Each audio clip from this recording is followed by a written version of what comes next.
अस्सलाम वालेकुम दोस्तों, आपके अपने चैनल प्योर देसी टिप्स में आपका अपना होस्ट हकीम मोहम्मद जावेद एक नई वीडियो के साथ आपको खुश आमदीद कहता है। दोस्तों, वक्त ख़ास को बढ़ाने के लिए, इमसाक के लिए, सरत इंजाल को ख़त्म करने के लिए एक बहुत ही ज़बरदस्त और बहुत ही नायाब नुस्खा लेकर आपकी खिदमत में हाजिर हुआ हूँ, जिसके इस्तेमाल से वक्त ख़ास बहुत ज़्यादा हो जाता है। ऐसे तमाम तरह अफराद जो सर्दियों की लंबी रातों में लंबी हम बिस्तरी का शौक़ रखते हैं, लेकिन उनकी टाइमिंग बहुत ज़्यादा कम है, बीवी के पास जाते हैं, इंजाल हो जाता है, हाथ लगाने से, ऊपर रखने से, दखूल करने से या फिर दखूल करते साथ ही जो लोग बिल्कुल फारिग हो जाते हैं, उनके लिए ये नुस्खा है बहुत ही ज़बरदस्त, बहुत आला नुस्खा है। सिर्फ 4 आम सी चीज़ों की मदद से ये नुस्खा बनना है।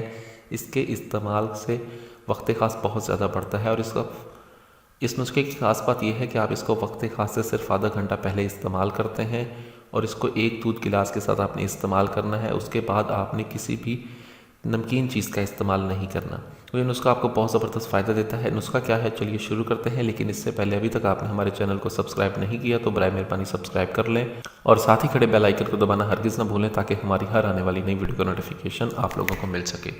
दोस्तों, इस नुस्खे की तैयारी के लिए आपको सिर्फ 4 चीज़ों की ज़रूरत है। सबसे पहली जो चीज़ है वो है पुराना गुड़। पुराना गुड़ लेना है आपने, काला गुड़ जिसे कहते हैं। जितना पुराना गुड़ होगा उतना ही ज़्यादा फ़ायदा देगा। उसके बाद काले तिल लेने हैं आपने। तिल से आपको चाहिए होंगे 10 ग्राम। पोस्त खशखास चाहिए आपको इसके लिए 10 ग्राम। ठीक है, हरमल आपको चाहिए होगी 15 ग्राम। आपने इन तमाम चीज़ों को अलग-अलग बिल्कुल बारीक सफ़ूफ़ बनाना है। जब ये तमाम चीज़ें बिल्कुल बारीक सफ़ूफ़ बन जाए तब आपने इसको मिक्स करके अच्छी तरह से किसी ढक्कन बंद बोतल में महफूज करके रख लें, ताकि इसमें नमी दाखिल ना हो। अब इसका तरीका इस्तेमाल ये है कि आपने वक्त ख़ास से आधा घंटा पहले, अब यहाँ पर एक बात ख़ास मुद्दे की सुन लें कि बहुत से लोग ये करते हैं कि खाना खाए हुए को कुछ ही देर हुई होती है कि वो इमसाक वाली चीज़ों का इस्तेमाल करके मुबाशरत करते हैं और उनको कोई फ़ायदा नहीं होता। आप जिस दिन आपने मुबाशरत करनी हो उस दिन आप सबसे पहले अपनी पार्टनर को इस बात से आगाह करते हैं कि आज हम बिस्तरी करनी है, तो इससे पार्टनर भी आपका तैयार हो जाता है। दोनों का इस बात के लिए रजामंद होना बहुत ज़रूरी है। अब ये ना हो कि आपका दिल कर रहा हो, आपका पार्टनर आपकी इस बात से सिर्फ उसी टाइम जाने जिस वक्त आप हम बिस्तरी करना चाहते हो, तो ये बात गलत है। और जिस रात आपने हम बिस्तरी करनी हो उस रात आपने खाना हल्का खाएं, ताकि जो जल्दी हज़म हो जाने वाला हो खाना खा के आप सो जाएं।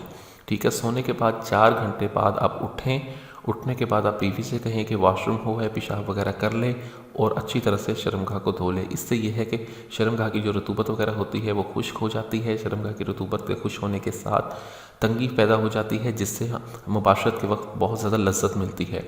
अब उसके बाद आप ये नुस्खा इस्तेमाल करें। नुस्खा इस्तेमाल करने के आधे घंटे के बाद आप मसरूफ़ मुबाशरत हों। ये बहुत ज़बरदस्त इमसाक देता है। टाइमिंग के लिए बहुत आला, बहुत ज़बरदस्त नुस्खा है। नीम गर्म दूध के गिलास के साथ आप इसका आधा चाय वाला चम्मच इस्तेमाल करें और आधे घंटे बाद मुबाशरत करें। बहुत लंबी हम बिस्तरी के लिए नुस्खा बहुत ही आला, बहुत ज़बरदस्त है। इसमें किसी किस्म की कोई भी ऐसी चीज़ का इस्तेमाल नहीं किया गया जो आपको नुकसान दे या आपके लिए मुज़र सेहत हो।